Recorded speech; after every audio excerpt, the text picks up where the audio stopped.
Welcome to Dan's Talks. My guest today is Lisa Goree, who is the newly elected chairwoman of the Council of Shinnecock Indian Nation, which is located in Shinnecock, oddly enough, next to the Shinnecock Golf Club.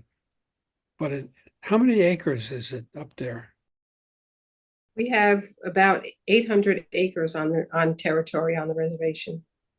Yeah, and the reservation fronts on the bay, and sometimes the residents are out fishing or clamming, and been there since before anybody else, as far as we know. And, Yes. what's so extraordinary about it right now is that when I first got here, which was a long time ago, in the 50s and early 60s, not only was the council uh, operating in complete secrecy, but there had never been a woman on the council, and there had never been a um, a woman who was even allowed to vote or know what was going on with the council. I remember back then there were keep out signs at the entrances to the Shinnecock Reservation. And I started running the newspaper then, and there was just silence coming from there. And whatever was going on in there, that was not my business or anybody else's for that matter. It's Well, we still have the private property signs posted at each entrance to the reservation. So those are still posted, and the trustees, prior to 2013, it was a three-man trusteeship. So a lot of our matters that they were handling were being done internally. Yeah. So not that it was done secretively, but a lot of our matters had to do with, inside territory. Well, now the tribe is recognized um, by the Indian Affairs and is thriving. And um, lo and behold, you're assuming the reins, I guess is one way to phrase it. Uh, Yes. what have you been on? How many people are trustees now in that group? We have a 7-member council. And tell me a little bit about yourself and how you have you been living on the reservation since you were young? Well, I was born right here in Southampton Hospital, grew up on the reservation till I was about 10, 11 years old. And then I moved to Riverhead with my mother, who had recently remarried. So we moved to Riverhead. My mom started working for the county courts. So I graduated from Riverhead High School, went to Suffolk Community College, got married.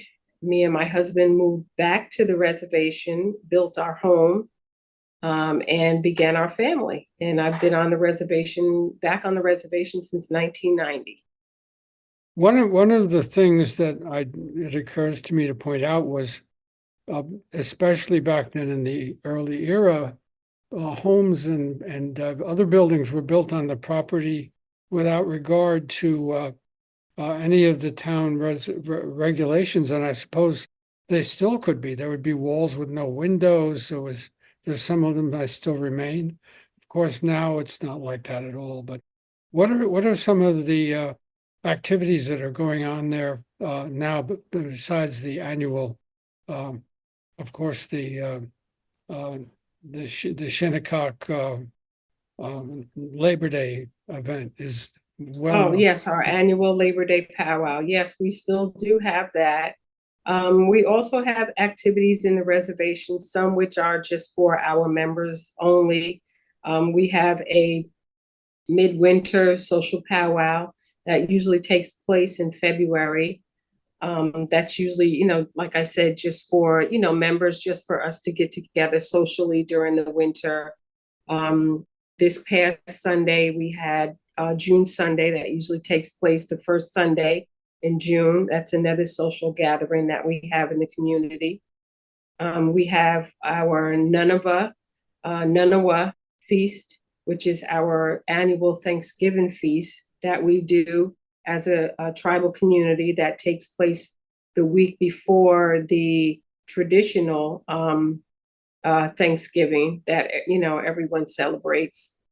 So those are some of the things that we enjoy, other than the annual powwow.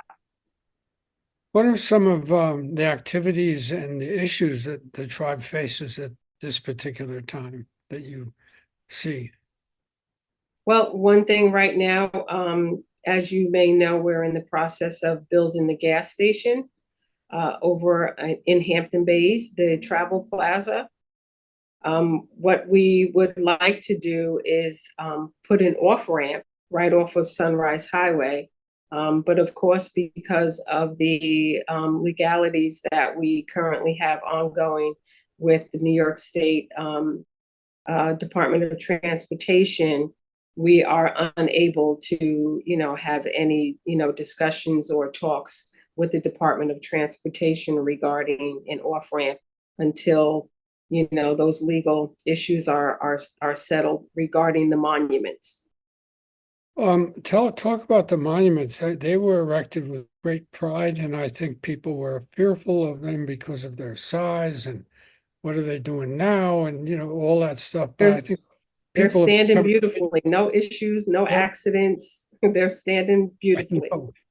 They are, and I know. I remember during the time they were being built, I stopped by and people were bringing in food and building little campfires around it for that. Yes, yes. And it's now part of that part of it is part of the community. There's for many, many years, the tribe seemed bent on starting a casino. Back when Lance Gumbs was on the tribal council, and he really broke through a lot of the misunderstandings about things with the rest of the community at that time. And Right. now it's much more of a working together kind of thing. And Yes, he's still on council as well. He's the vice chairman. He was oh, elected this year as well. Yes. is he still the representative for the tribe when nationally? I know he did that work for a long time. Yes. He still is. Yep. So he travels quite a bit, I think. Yes. He's actually away this week at one of their conferences. Um, so what's happening as far as the casino, or is that still on the table? Is that something you still want to do? The tribe still want to do? Yeah, I wouldn't say that we don't want to do it. It's not anything that's in the works right now, but we certainly have not taken it off the table. Um, what other facilities are now on the tribal grounds in terms of education, medicine, maybe that were never there years ago before recognition came, that are new? Well, we have the Winnichinuk Shinnecock Preschool, which houses our infants through age 5. That's an education program, rather a school that we have there. And we also have the Boys and Girls Club. We have our own charter of the Boys and Girls Club, Shinnecock Boys and Girls Club, right on the reservation, that offers educational programs, health programs for the children right there on the reservation. So I believe that was just established probably within the last 2 years. But before that, there had been, I think it was clamming, or there were some, and weren't there some medical facilities? Are they still there? We have the health center. Yes, we do have the health center on the reservation. I believe the health center was established back in the early 1990s, 1994, maybe 93. And is the museum open this year? There was a gift, I believe, from a tribe in Connecticut when that was built. Right. The museum is currently not open at this time.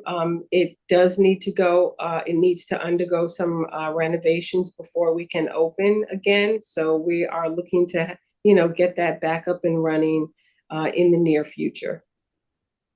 Um, how long is your term as chairwoman? So actually, I ran for the 1 year term.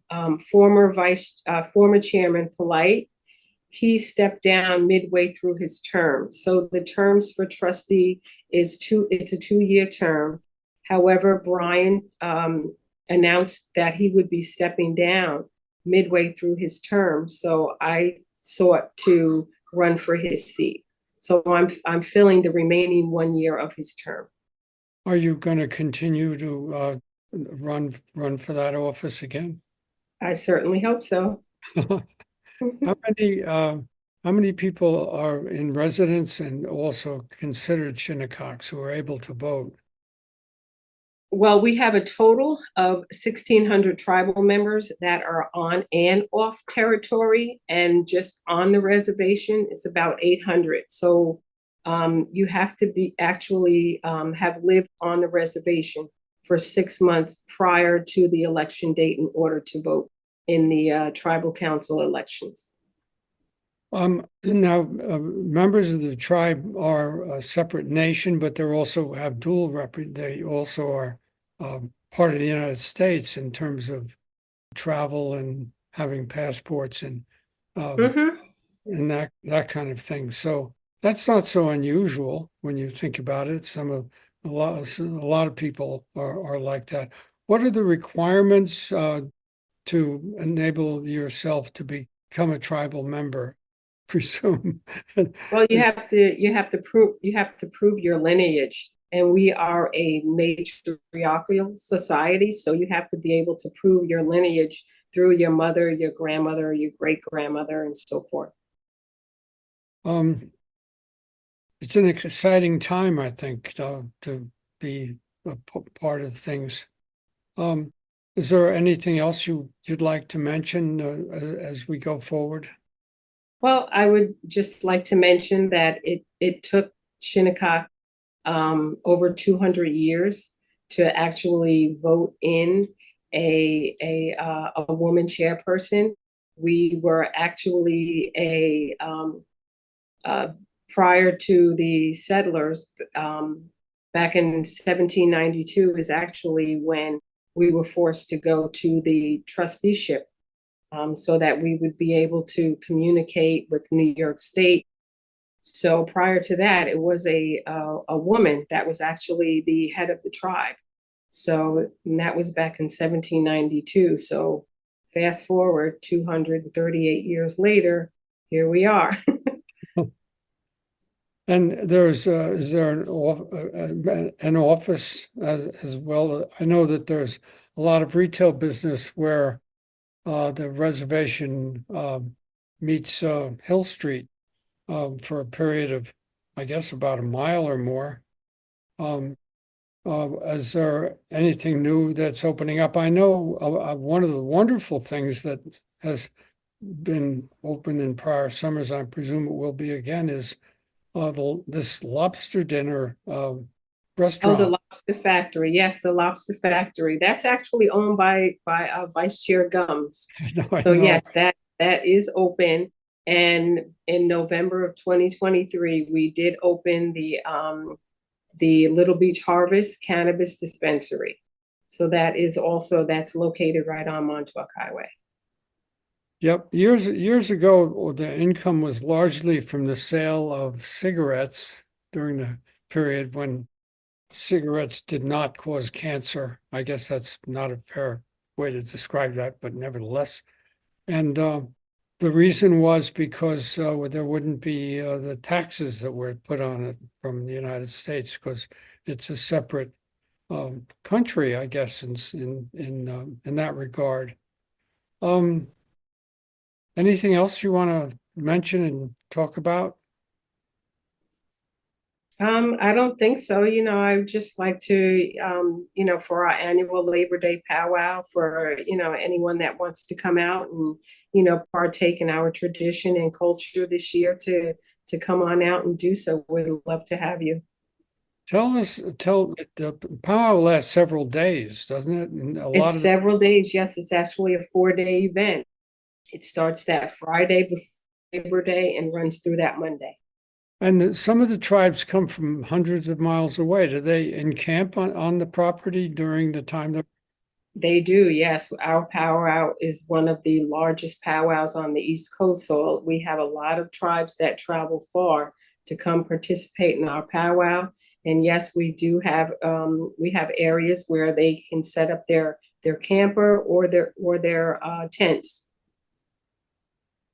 Last thing I wanted to mention to you is I came upon uh, historical writings of an Indian preacher who learned English. I think he was up in Connecticut, who wrote about some of the traditions that the tribes were going through at the time, which in many ways in his writing were strikingly similar to the things that the English settlers were doing, I thought. Some of them were different, but a lot of them were the same, things like mourning and stuff like that. I wrote about it, but I thought I'd like to send it to you to have a look at it to see if it would Oh, be something. certainly. I'd love to. I'll send it off to you, and then we could talk some more. And I guess I want to thank you for being on the podcast, and I want to wish the tribe all the luck in the world. Please say hello to Lance for me, because I will. when he was a teenager, he worked delivering Dan's papers, and he and I have had a friendship ever since as a result. Oh, that's nice. I will definitely tell him that you said hello. Okay, thanks very much, and I'll talk Thank to you you. for having me, Dan. My pleasure. Thank you. Okay, Bye bye. bye.